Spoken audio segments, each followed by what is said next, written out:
Reader, I am Adam Mitchell, and this is Dolores Chapter 6. And I speak for everybody at Exile Inc. when I say we're just pleased as punch you've stuck with us this far. Dolores 6. The click and clatter. Jonah peeks out the shattered window while the shooter reloads. Down, down, down.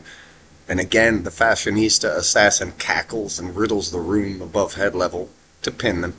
For the sheer catharsis, and because the protagonists made them work for it, this showdown at the motel shithole. The second SUV revs, roars, and peels out to the back of the parking lot, rear of the building. The four hear plaster chewed and old ceramic tile exploding as the goons out back riddle the bathroom window. You're surrounded? We want the freak now? Dee looks at her companions, every face looking for an answer. I'm gonna need you to be a little more specific. Cute, batch, out here, now. Fuck you. She whisper shouts to Jonah. Dude, not the time. No, Dee, precisely the time. Fuck you. He peeks out. Fashionista assassin standing there, cutting a shape with a gun propped on her hip. Man crouched next to her, posing like an action movie poster, brings his weapon to bear theatrically. Shit, fuck. Little more of the windowsill explodes as the big man ducks. We can just come in and take her. I'd really hate to be the first one through the door, though. She's worth something. More pewing, more bullets, more plaster rain. She's worth something, dead or alive. Jack's got her knife out. Jonah's breathing like he's about to deadlift. The fashionista assassin's boots. Dee can hear them on glass and gravel. Dad? What? Oh, look, a light show. She'll just fucking shoot me. Dee's face pleads to her father. Look, I'm not bulletproof and neither are you. Last chance, fashion assassin gloats, her back to the wall outside the motel room door. The assassin hesitates, thinking she hears the sounds of sirens.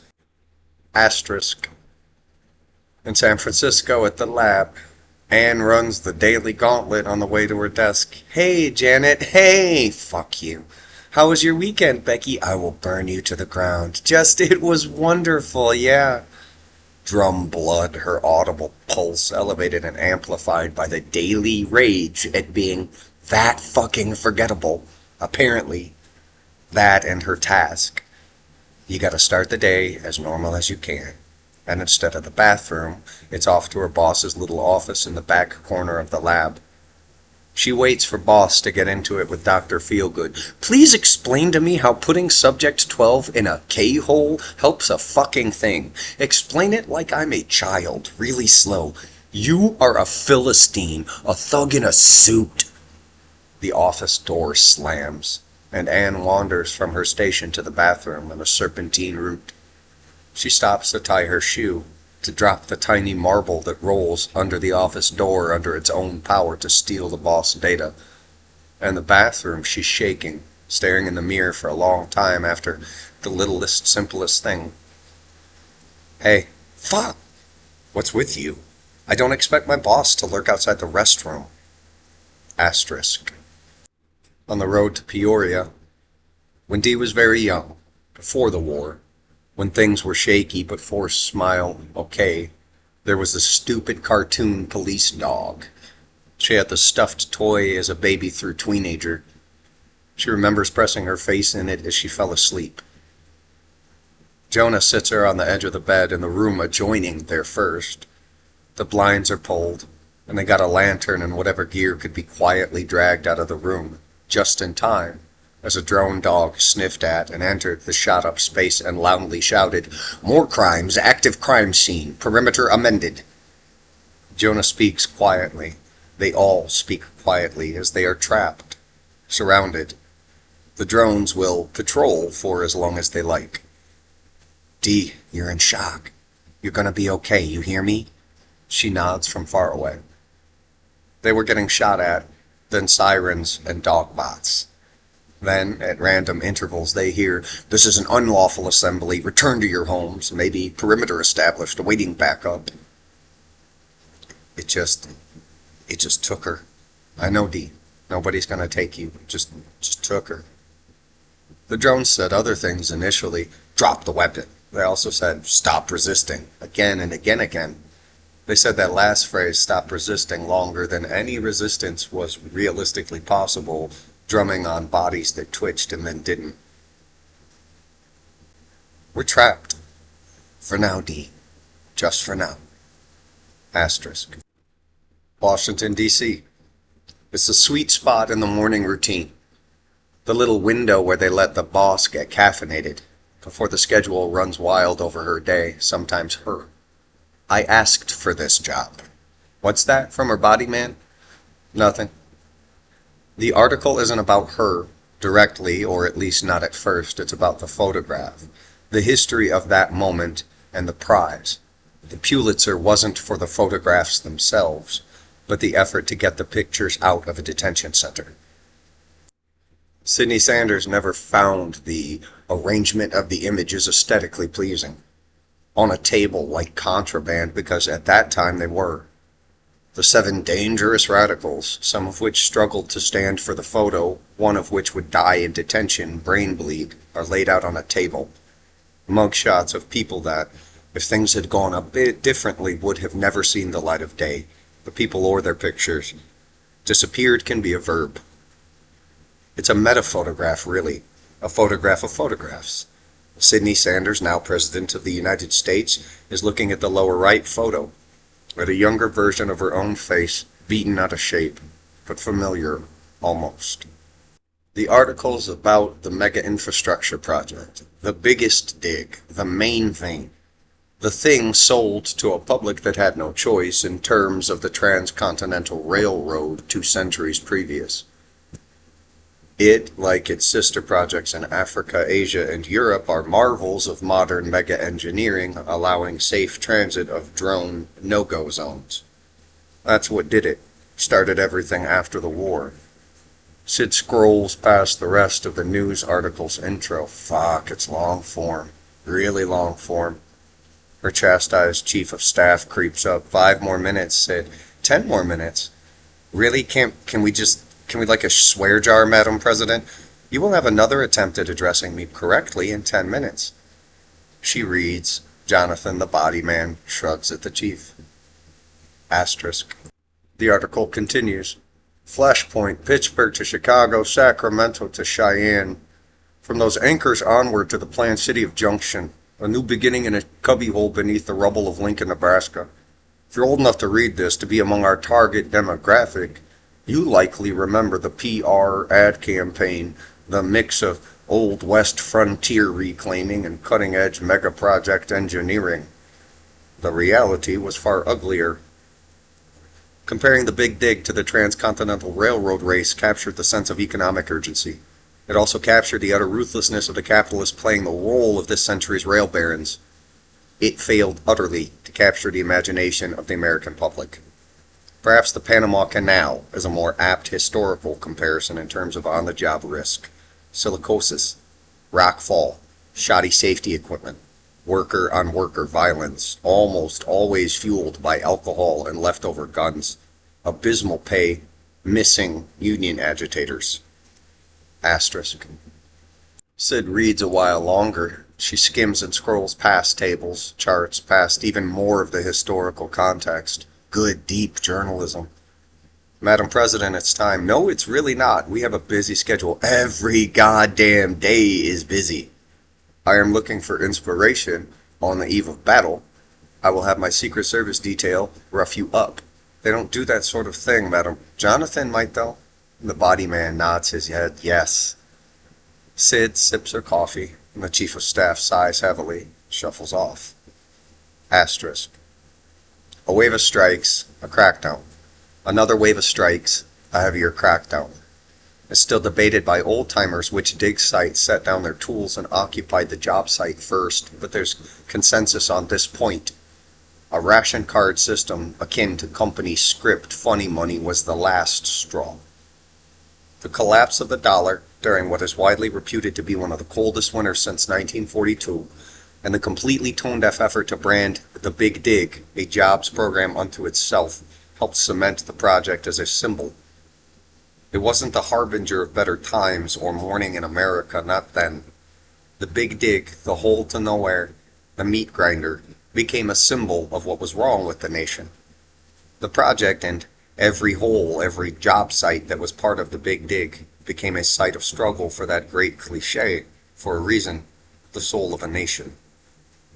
What started as a refusal to work, to be worked to death, grew into a general strike.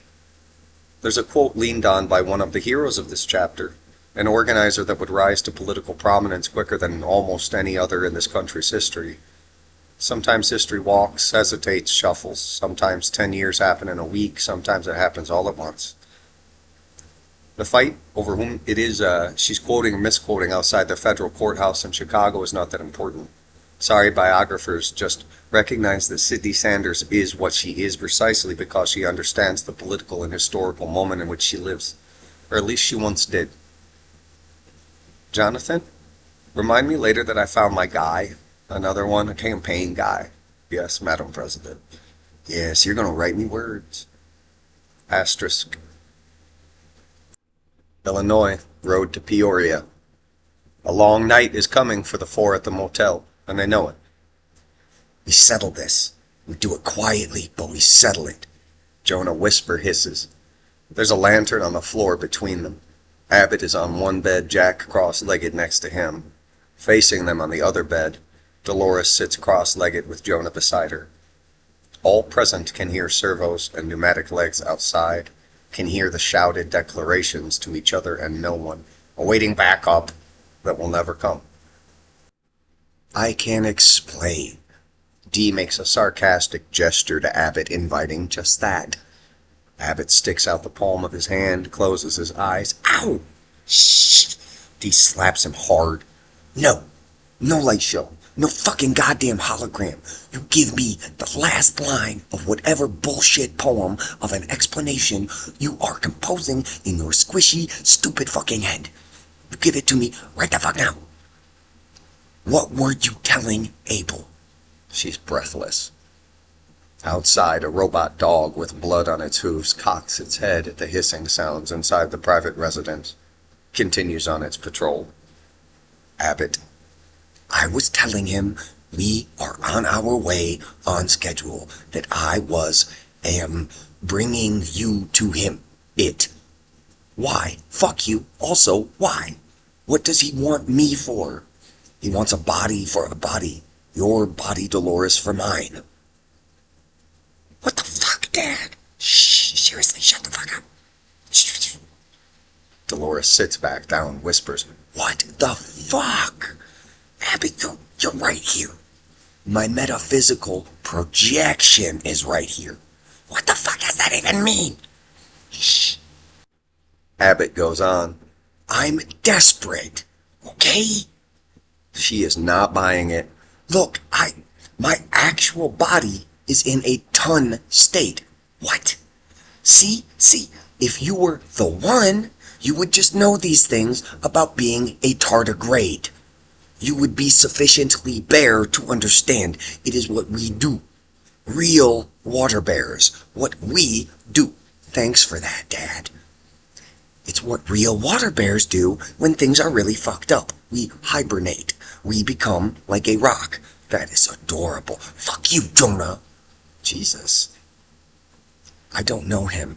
I just know God, from Jack. Abbott continues.